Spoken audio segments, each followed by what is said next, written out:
دي فوارتنا دنگان بردامج وی هل بجارتن جواتا گل سوریه و مجارز رتر گل غسان یوسف شروع سیاسی جدی مشق گل مدام برای غسان گلک سپاس کوین گل مدانه جال دست بکی بحثا پروسه بکن رنگ جالی نافخون نفدالتی و چافل سر سوریه بن جوی چرا سر کنار روشه دمکی دا که هل بجارتن پریوتشن گرینگی هل بجارتنان هیاد وی دمیدا یا انجی دوی روش به چرا سر کردن دوفرا هل بجارتن بین انجام داد. تحياتي لك وللسادة المشاهدين. صلاة عليه وبنيراني كردستان بستوار زور سپاس بو ايوه بدنياي و ام هال بجاردنا هال بجارنيكي زور جرينجا لبرسي بلا مشتك لبروي انزومني قل انو نرايتي دولات دكات ولا همان كادا انو نرايتي دا صلاتي سادانان لكوماري سوريا دكات وبربرسيارة وكو انزومان لسعودي كرديني دولتو بوليا سادانانو بدو چون بۆ کارەکانی حکوومەت و دیاریکردنی کاتەکانی هەڵبژاردن و ئەنجامدانی هەڵبژاردن لە کاتی خۆی و هەڵبژاردن لە کاتی قەیراندا ئەمڕۆ خەڵکانێکی زۆر پشت بەم ئەنجومەنە دەبەستن چونکە ئێمە لە قۆناغێکی سەخت داین لە قۆناغێکی سەختی ئابووری داین لەلایەن یەکێتی ئەوروپا و ئەمریکاوە سزای ئابووری سەختمان بەسەردا سەپێنراوە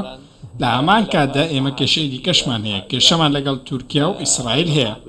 و کێشەمان لەگەڵ وڵایەتە یەکگرتووەکانی ئەمریکاش هەیە بۆیە ئەمڕۆ ئەنجومەنی گەل پشتی پێدەبەسترێت و گرنگە بۆ ئێستای سووریا بەوەی کە بتوانێت زۆرێک لەو یاسایانە دابنێت کە بارودۆخی ئابووری سووریا باش بکەن. بەڵێ بەڕێز غاسان هاوڵاتیانی سووری لە دوای ئەم هەڵبژاردنە ینی هیوان وای ئەم هەڵبژاردنە ببێتە ئاوەدانی بۆ وڵاتەکەیان خۆشگوزەرانی باشتربوونی دۆخی مرۆیی هەڵبژاردن هیچ لەمانە ئاگۆڕێ؟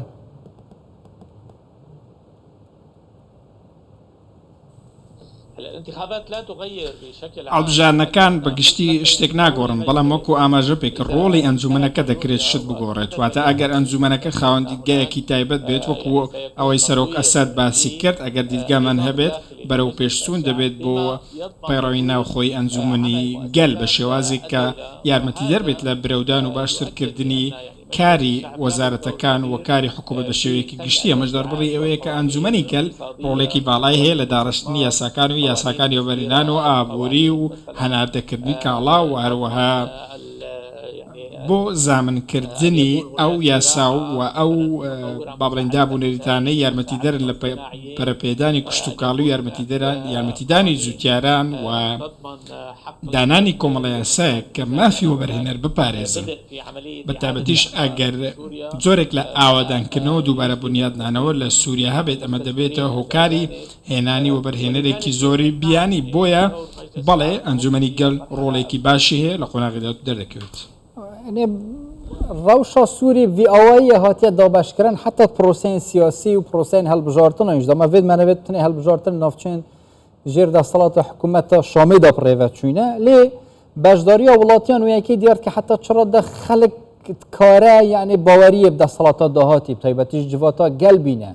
بجداری خلکی چه آبیت پروسه داد افرو کلدی فان زانیارین هاتی نبالاف کردن اگر دستی بدابن چندش صده بجداری کرینه من لە کۆتایی پرسیارەکەتەوە دەست پێ دەکەم بە گوێرەی چاودێری بەشداریکردن لە هەڵبژاردن ڕێژەیەکی باشی هەبووە و ئەو وڵاتانش کە کەوتونە تەخت ئەو ناوچانەی کەوتونەتە دەرەوەی دەسەڵاتی حکوومەتەوە بە نمونە لەو ناوچانەی کە گروپە تیرۆریستەکان و جەبهەی نوسرا و ئەوەی پێدەگوترێت سوپای نیشتیمانی و ئەو ناوچانەی باوەڕ لەژێر دەستی تورکیادان و کەوتونەتە باکووری ڕۆژهەڵاتی سووریا ئەمانە کۆمەڵێک ناوچەن کە لەژێر دەسەڵاتی حکوومەتدانین و لەژێر بە زۆرێک لە زۆرەکان لەژێر دەسەڵاتی ئەمریکادان پێم وایە داگیرکاریەکی سووری داگیرکارێکی ئەمریکی لە سووریا هەیە لەو ناوچانە و ئەمریکا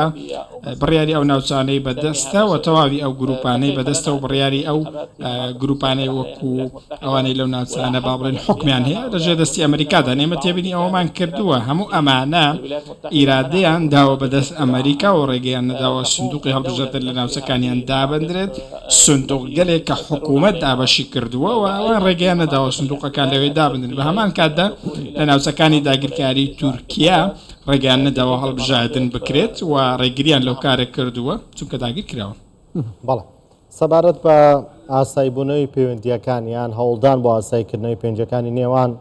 سووریا و تورکیا ئێوە خوێندنەوەتان بۆ ئاساییبوونەوەی و پەیوەندیانێت چیەوە پێتان وایە تا چەند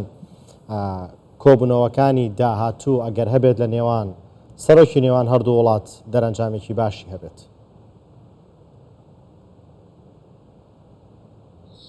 هلا اذا كان يعني هو المشكله کێشەکە لە چیدا کێشەکەی سووریا ئەوەیە کە سووریا متمانەی بە تورکیا و بە دیاریکراوی بە سەرۆک ئەردۆغان نییە وتەوای ئەو بەڵێنانەی کە سەرۆک ئەردۆغان باسی دەکات هەمویان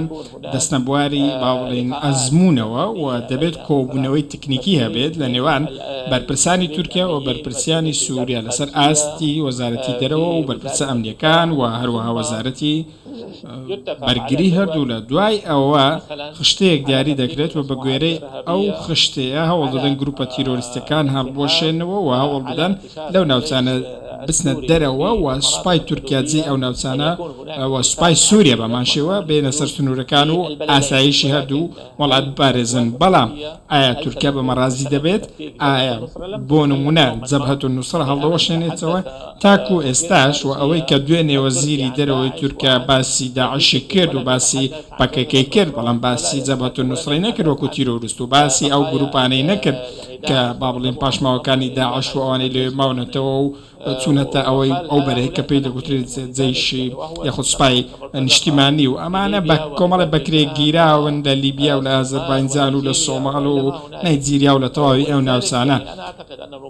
بۆیە من پێم وایە گفتوگۆکان گفتوگۆی سەختن لە نێوان تورکیا و سووریا و یەکتربینین و کۆبوونەوەی نێوان سەرۆک ئەسەد و سەرۆک ئەردۆغان بە دووری دەبینم شتێکی وا ڕوو بدات ئەمەش بۆچی بۆ ئەوەی کێشەی گەورەتر دروست نەبێت و بۆ ئەوەی کە نشستێکی تەواو لە پەیوەندیەکان ڕوونەدات ئەمە هەمان شت بوو کە ئەمڕۆ سەرۆک ئەسەد دووپاتی کردەوە یاخود بەتاوی براوە دەبین یاخود هەموو شتێک لە دەست دەدەین بۆ ئەم پێم وایە سووریا سیاسەتی هەنگاو بە هەنگاو جێبەجێ دەکات و سیاسەتێکی نەرم پەیڕەو دەکات چونکە ئەو پێویستی بە زەمانەتێکە بۆ ئەوی تورکیا بکشێتەوە لە ناوچەکانی ئەم کات ئەم هەنگاوە بهاوێت و لە هەمان کاتدا ئەو گروپە تیرۆریستیانە هەڵبۆشێنەوە دەسوەردان لە کاری سووریا نەبێت. بەڵێ بەڕێز غەسانی یوسف شرۆڤەکاری سیاسی لە دیمەشق لەگەڵماندا بووی سوپاس.